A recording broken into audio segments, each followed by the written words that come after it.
اللہ تعالیٰ کی محبت تو ایسی ہے کہ اللہ تعالیٰ ہمارے منتظر ہیں and he is waiting for us, لیکن ہم وہ ہیں جو اس کو اہمیت نہیں دیتے۔ ایک بندہ ہے، اس کو اللہ کی محبت اور اللہ کی یاد سونے نہیں دیتی، جتنا مرضی تھکا ہو۔ میرے رب کو پسند نہیں ہے کہ مجھے تکلیف آئے۔ آپ کو حدیث سناتا ہوں اور میں سمجھتا ہوں یہ سبحان اللہ، یعنی یہ انتہا ہے اللہ کی محبت کی، اس سے زیادہ کیا محبت ہو سکتی ہے۔ وغیرہ بھی اس دنیا میں ہر انسان جو ہے نا کسی نہ کسی اسٹرگل میں لگا رہتا ہے، اور اوبویسلی مسلمان ہونے کے ناطے بینگ اے مسلمان کی یہ جد و جہد ہوتی ہے کہ اللہ کی محبت اس کو مل جائے، اللہ سبحانہ و تعالیٰ اس سے محبت کرنے لگ جائے۔ تو آپ یہ بتائیں کہ کس طرح ایک انسان کیا وہ عمل کر لے، کیا وہ بات کر لے، کس چیز کو اپنا لے کہ اللہ سبحانہ و تعالیٰ کی محبت اس کو مل جائے اور اس کو یہ فیلنگ آنے لگ جائے کہ اللہ سبحانہ و تعالیٰ میرے سے محبت کرتے ہیں۔ دیکھیں ربی بھائی، اگر کوئی بندہ یہ جاننا چاہتا ہے نا کہ وہ یہ پہچانیں کہ اللہ تعالیٰ اس سے کتنی محبت کرتے ہیں، تو اس کو چاہیے کہ وہ اپنے دل میں دیکھے اور وہ یہ جانچیں کہ اس کو اللہ تعالیٰ سے کتنی محبت ہے۔ اگر وہ اللہ سے محبت کرتا ہے، واقعی محبت کرتا ہے، تو اس کو خوش ہونا چاہیے کہ اللہ بھی اس سے محبت کرتا ہے۔ یعنی اگر وہ اللہ تعالیٰ کی آیات سنتا ہے، قرآن مجید کی آیات اس کے سامنے پڑھی جاتی ہیں اور اس کی آنکھوں سے آنسو نکل جاتے ہیں، تو اس کا مطلب ہے اس کے دل میں اللہ کے لیے محبت موجود ہے۔ وَإِذَا سَمِعُوا مَا أُنزِلَ إِلَى الرَّسُولِ تَرَىٰ أَعْيُنَهُمْ تَفِيضُ مِنَ الدَّمْعِ مِمَّا عَرَفُوا مِنَ الْحَقِّ۔ اسی طرح اگر اللہ کا ذکر اس کے سامنے کیا جاتا ہے تو اللہ کی عظمت، اللہ کی ہیبت سے اس کا دل ڈر جاتا ہے اور اس کا ایمان بڑھ جاتا ہے، اور وہ اللہ سے، یعنی اللہ کے بارے میں اس کی ایموشنز وہ بڑھ جاتی ہیں، ایموشنل فیلنگز بڑھ جاتی ہیں، اور وہ چھوٹی اور ہر بڑی چیز میں اللہ پر اعتماد اور توکل کرنے لگتا ہے، تو اس کا مطلب ہے واقعی وہ اللہ سے محبت کرتا ہے۔ انما المؤمنون الذين اذا ذكر الله وجلت قلوبهم واذا تليت عليهم آياته زادتهم ایمانا وعلى ربهم يتوکلون۔ اسی طرح اگر ایک بندہ ہے، اس کو اللہ کی محبت اور اللہ کی یاد سونے نہیں دیتی، جتنا مرضی تھکا ہو، آدھی رات کو بھی تھکاوٹ سے چور ہے، لیکن اللہ کی یاد اور اللہ کی محبت کے اندر وہ اٹھتا ہے، اپنے گرم بستر سے نکلتا ہے اور جا کے اللہ کے سامنے کھڑا ہوتا ہے، ٹھنڈے پانی سے وضو کر کے اللہ کو منانے کی کوشش کرتا ہے، اس کے آنکھوں سے آنسو نکل رہے ہوتے ہیں، اس کے جو ہے اس کے رونگٹے کھڑے ہو رہے ہوتے ہیں، اس کو گوز بمز آ رہے ہوتے ہیں، تو یہ وہ بندہ ہے جو اللہ سے واقعی محبت کرتا ہے۔ اللہ کہتے ہیں تتجافى جنوبهم عن المضاجع يدعون ربهم خوفا وطمعا ومما رزقناهم ينفقون۔ تو اصل میں سمجھتا ہوں کہ اگر ایک بندہ یہ ڈٹرمن کر لینا کہ اس کو اللہ سے کتنی محبت ہے، تو وہ یہ بات وثوق سے کہہ سکتا ہے اور اپنے آپ کو دلاسا دے سکتا ہے کہ اللہ کو اس سے زیادہ ہی محبت ہے۔ نبی صلی اللہ علیہ وسلم نے کیا فرمایا؟ حدیث قدسی، صحیح بخاری کی حدیث۔ آپ صلی اللہ علیہ وسلم نے فرمایا کہ اللہ فرماتے ہیں انا عند ظن عبدی بی وانا معه اذا ذکرنی، میں اپنے بندے کے ساتھ ویسا معاملہ کرتا ہوں جیسا وہ میرے بارے میں گمان کرتا ہے۔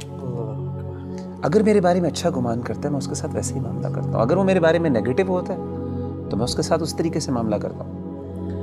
آپ نے کیا فرمایا؟ وانا معه اذا ذکرنی، جب وہ میرے بارے میں ذکر کرتا ہے، مجھے یاد کرتا ہے، میں اس کے ساتھ ہوتا ہوں۔ اذا ذکرنی فی نفسہ ذکرتہ فی نفسی، جب وہ اپنے دل میں مجھے یاد کرتا ہے تو میں بھی اس کو اپنے نفس میں یاد کرتا ہوں۔ وَإِذَا ذَكَرَنِي فِي مَلَئٍ ذَكَرْتُهُ فِي مَلَئٍ خَيْرٍ مِّنْهُمْ، جب وہ اپنے دوستوں کی مجلس میں، اپنے محبت کرنے والوں کی مجلس میں مجھے یاد کرتا ہے تو میں بھی اپنے پسندیدہ لوگوں کی مجلس میں اس کو یاد کرتا ہوں، فرشتوں کی مجلس میں۔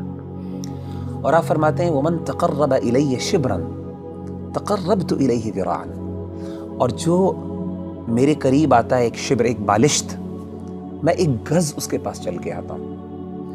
وَمَن تَقَرَّبَ إِلَيَّ ذِرَاعًا تَقَرَّبْتُ إِلَيْهِ بَاعًا، جو ایک گز میرے پاس آتا ہے میں 2 گز اس کے پاس جاتا ہوں۔ وَمَنْ أَتَانِي يَمْشِي أَتَيْتُهُ هَرْوَلَةً، جو چل کے میرے پاس آتا ہے میں اس کے پاس دوڑ کے جاتا ہوں۔ سبحان اللہ۔ یعنی اللہ تعالیٰ کی محبت تو ایسی ہے کہ اللہ تعالیٰ ہمارے منتظر ہیں and he is waiting for us، لیکن ہم وہ ہیں جو اس کو اہمیت نہیں دیتے۔ تو مغیرہ بھائی بلا شبہ کہ کہ ہمارا جو عمل ہونا چاہیے کہ ہمیں یہ اگر پتہ چل جائے اللہ ہم سے محبت کرتے ہیں تو اس میں سب سے بہترین عمل یہی ہے کہ ہم اللہ کا ذکر کریں، اللہ کو یاد کریں. تو جتنا ہم یاد کریں گے، جس طرح آپ نے ایک ابھی حدیث قدسی مینشن کی ہے، اس کا مطلب ہے کہ جتنی ہمارے اندر ارج ہوگی اللہ کے پاس جانے کا، اللہ سے کمیونیکیٹ کرنے کی، اللہ کو یاد کرنے کی، تو اس طرح ہی ہمارے اندر ایک اللہ تعالیٰ کی محبت بڑھتی جائے گی. آپ مجھے یہ بتائیں کہ نیچرلی جب انسان کو کسی سے سب سے زیادہ محبت ہو تو انسان ہم کیسے ڈٹرمن کرتے ہیں کہ اس کو اس سے محبت ہے؟ یاد، وہ ہر بات میں اس کی یاد کرتا ہے، اس کو اس کا مثالیں دیتا ہے، اس کی مثالیں دیتا ہے، ہر بار اس کی ایگزامپل دیتا ہے. جب آپ دیکھیں ماں باپ اپنے بچوں کی جب محبت کرتے ہیں تو ہر بات میں میرا بچہ یہ کرتا ہے، میرا وہ کرتا ہے. تو وہ بندہ جو اللہ سے واقعی محبت کرتا ہے نا، وہ بار بار بہانے سے اللہ کو یاد کرتا ہے، ہر بات میں اس کا اللہ ہے، ہر چیز میں اللہ تعالیٰ موجود ہے اس کی بات میں.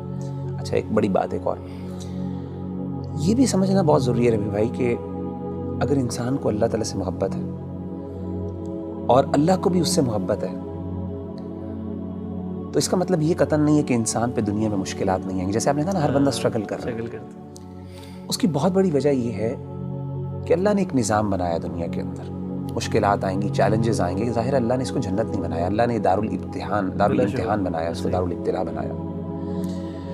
لیکن انسان کو یہ خوش ہونا چاہیے کہ اگر وہ واقعی اللہ سے محبت کرتا ہے نا تو اس کو یقین ہو کہ اللہ بھی مجھ سے محبت کرتا ہے، اور اس کو یہ بھی یقین ہونا چاہیے کہ میری اس تکلیف کو میرا رب پہچانتا بھی ہے اور اس کو پتہ ہے کہ میرا بندہ جو ہے تکلیف میں، اور میرے رب کو پسند نہیں ہے کہ مجھے تکلیف آئے. آپ کو حدیث سناتا ہوں، صحیح بخاری کی ایک اور حدیث ہے، یہ بھی حدیث قدسی. اللہ کے رسول صلی اللہ علیہ وسلم، اور میں سمجھتا ہوں یہ سبحان اللہ، یعنی یہ انتہا ہے اللہ کی محبت کی، اس سے زیادہ کیا محبت ہو سکتی ہے. نبی صلی اللہ علیہ وسلم نے فرمایا کہ اللہ فرماتے ہیں وَمَا تَرَدَّدْتُ عَنْ شَيْءٍ أَنَا فَاعِلُهُ تَرَدُّدِي عَنْ نَفْسِ الْمُؤْمِنِ. اللہ فرماتے ہیں جب بھی میں نے کوئی بھی کام کرنا ہوتا ہے نا، مجھے کبھی بھی اس میں کوئی ہیزیٹیشن اور کوئی تردد نہیں آتا سوائے ایک کام میں. یعنی اللہ کہہ رہے ہیں کہ جب میں نے یعنی اللہ کوئی کام کرنا چاہیے، اللہ کو ہیزیٹیشن کس بات کا، تردد کس بات کا؟ اللہ تو بے نیاز ذات ہے نا. سبحان اللہ. نبی صلی اللہ علیہ وسلم فرماتے ہیں کہ اللہ فرماتے ہیں کہ مجھے صرف ایک چیز میں ہیزیٹیشن ہوتی ہے، تردد ہوتا ہے، اور وہ اپنے مومن بندے کی جان لیتے ہوئے. کیوں؟ فرمائے یکرہ الموت وانا اکرہ مساءتہ، اس کو موت ناپسند ہے اور مجھے اچھا نہیں لگتا کہ میں اس کو تکلیف دوں. اللہ اکبر. تو یعنی اللہ تو وہ ہے کہ تکلیف تو آتی ہے، لیکن اصل بات ہے کہ انسان کو جب یہ فیل ہو جائے نا کہ میرے اللہ کو پتہ ہے کہ مجھے تکلیف آ رہی ہے اور اللہ کو یہ اچھا نہیں لگ رہا، تو میں کہتا ہوں اس سے بڑی بات کیا ہو سکتی ہے.